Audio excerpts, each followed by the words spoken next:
के लिए जाते हैं। अभी कुंभ तीर्थराज प्रयाग में कुंभ चल रहा है, लोग कुंभ में क्यों जाते हैं? क्योंकि कुंभ की महिमा को हम जानते हैं। कुंभ में स्नान का अनंत गुना फल, दान का अनंत गुना फल, हम उसकी महिमा को जानते हैं, महत्व को जानते हैं, उसकी गाथा हमने सुनी, इसलिए हम वहां जाते हैं और धर्म कर्म सत्कर्म करते हैं। ऐसे ही जैसे गंगा की महिमा को जानने पर गंगा स्नान करने का भाव जागृत हो जाता है, ऐसे ही भगवान की कथा सुनने के लिए पहले भगवान की कथा की महिमा को जानना आवश्यक है। लेकिन एक बात पर विचार करो, संतों से सुना है, विद्वान कहते हैं गंगा में स्नान करने से व्यक्ति का मोक्ष हो जाता है, वास्तव में मोक्ष हो जाता है।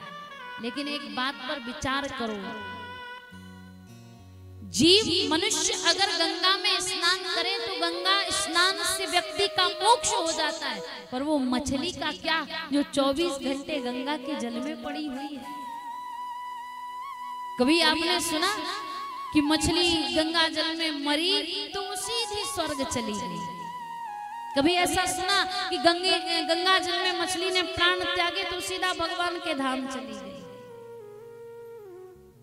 वो मछली जो गंगा के जल में रहती है, गंगा का जल पीती है, 24 घंटे उसी में घूमती रहती है, लेकिन उसका मोक्ष नहीं होता। क्यों? क्योंकि उसे बताने वाला कोई गुरु नहीं है, उसे बताने वाला कोई सदगुरु नहीं जो उसके कान में जाकर कहे, अरे बाबरी, जिस जल में तू घूम रही है ना, जिस जल को तू पी रही है, जिस जल में तू रह रही है, ये साधारण जल नहीं, ये नदी पोखर का जल नहीं, ये वो गंगा जल है जिसका पान करने से, स्नान करने से, स्मरण करने से व्यक्ति का मोक्ष हो जाता है। ये कोई बताने वाला नहीं है। गंगा जल की महिमा को वो मछली जानती नहीं, इसलिए वो गंगा जल में रहते हुए, गंगा का जल पान करते हुए, गंगा में स्नान करते हुए पूरा जीवन गंगा में ही बिता देती है, लेकिन अंतिम समय पता नहीं उसका मोक्ष होता है या नहीं होता। क्यों? क्योंकि वो गंगा जल की महिमा को नहीं जानती, वो गंगा के महत्व को नहीं जानती है। इसलिए किसी भी वस्तु का, किसी भी चीज का महत्व जानना आवश्यक है। ऐसे ही ये कथाएं किस लिए होती है? ये कथाएं हमें बताती है कि कथा में आकर हम बैठते हैं, कथा को सुनते हैं, कथा को सुनने का महत्व क्या है, कथा को हम किस लिए सुने, कथा को सुनने से क्या होगा, क्या हमारे जीवन में बदलाव आएगा, ये बताने वाला हमें सदगुरु होता है। और सदगुरु से जब हम ये सब श्रवण करते हैं तो उस चीज के महत्व को, महिमा को हम जान जाते हैं।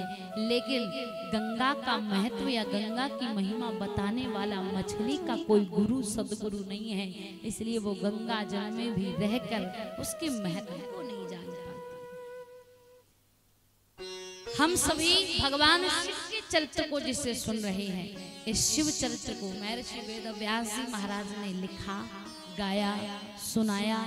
किसे सुनाया? वेदव्यास जी को सुनाया। कहाँ सुनाया? श्री शिव महापुराण में वर्णन आता है, साम्या प्रास इति प्रोक्तः ऋषिना सत्रवर्धनम तस्मिन् सो आश्रमे व्यासो बदरी खंड मंडिते।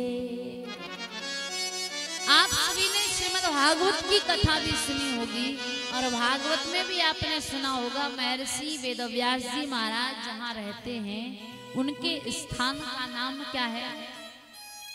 कहाँ रहते हैं महर्षि वेदव्यास जी?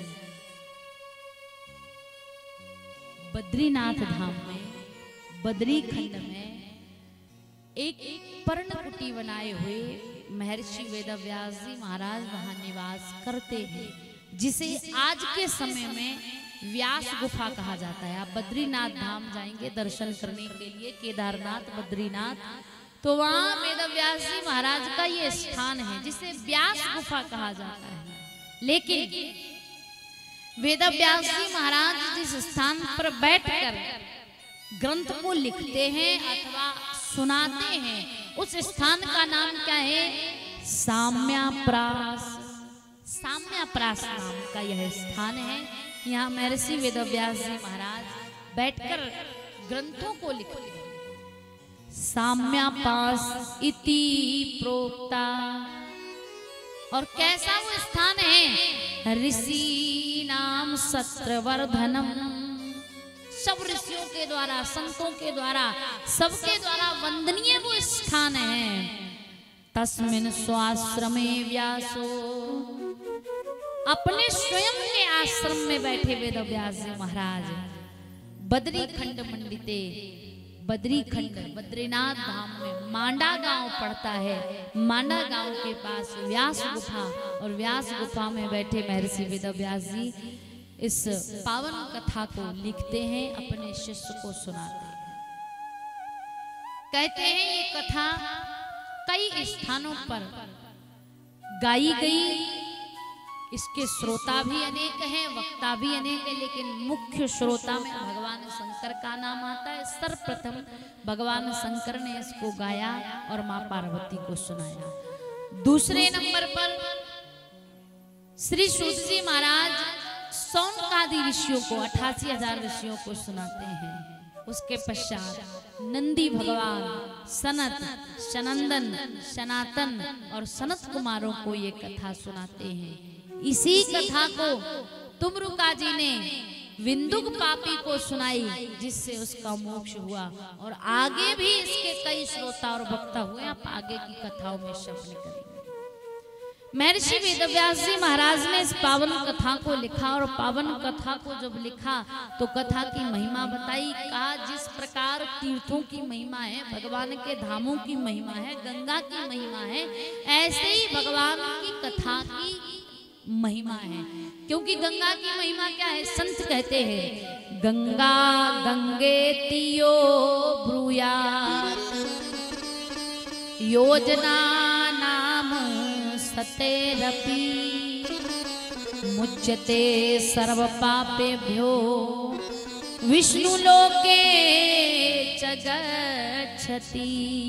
गंगा की महिमा तो हम सभी लोग जानते हैं, लेकिन संत कहते हैं गंगा की वो महिमा है, योजना नाम, योजन दूर से भी अगर व्यक्ति गंगा गंगा गंगा कहता है तो मुच्यते सर्व पापेभ्यो, समस्त पाप समाप्त हो जाते हैं और अंत में विष्णु लोके च गच्छति, भगवान विष्णु का धाम प्राप्त होता है। ये गंगा नाम की महिमा है।